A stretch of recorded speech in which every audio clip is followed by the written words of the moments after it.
La crise du Covid-19 a plongé le monde dans un état critique. Elle a remis en cause l'humanité et sa puissance, car en effet, l'homme s'est toujours relevé des crises qui lui faisaient face, dans des cas similaires avec la peste, mais également dans des cas différents, comme avec les guerres mondiales. Mais le Covid rallie ces deux problèmes en un, car en effet, les pays cherchent à prouver leur suprématie en trouvant en premier le vaccin qui nous sauvera, ce qui engendre des problèmes politiques similaires à ceux de la guerre froide. Mais le plus gros problème reste sanitaire, car d'après Emmanuel Macron, nous sommes en guerre. En guerre sanitaire, certes. Nous ne luttons ni contre une armée, ni contre une autre nation.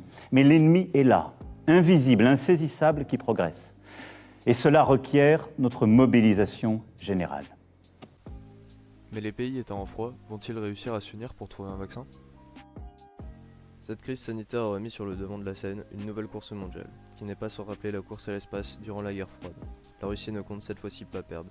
Elle annonce donc que son vaccin Sputnik V, faisant par ailleurs référence à son projet spatial Sputnik durant la guerre froide, est opérationnel, avec un taux de réussite de 91,6%, contrairement au vaccin américain qui quant à lui est efficace à 89,3%.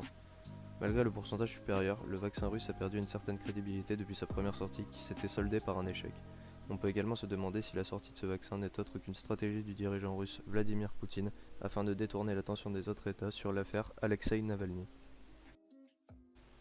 Mais à l'inverse de la guerre froide, d'autres pays sont dans la course, tels que le Royaume-Uni avec leur vaccin AstraZeneca, mais également l'Allemagne et leur vaccin CureVac, et encore beaucoup d'autres pays, comme la Chine ou le Japon.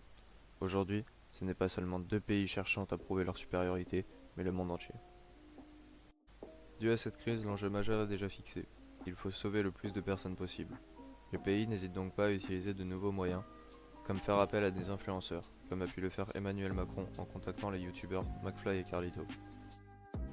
Nous constatons également un certain jeu d'alliances, par exemple entre les pays européens, mais également entre les pays comme les États-Unis et l'Israël, ce qui montre que des alliances sont possibles.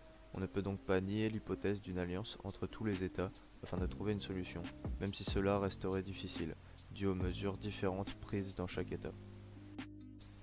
Nous pouvons donc conclure en constatant que des alliances se font naturellement entre des pays ayant une bonne proximité avant le Covid. Mais nous pouvons penser qu'une alliance entre les pays en froid est compliquée mais reste possible, due à la menace du Covid-19. Mais peut-on imaginer que le Covid améliorera les relations entre les États ?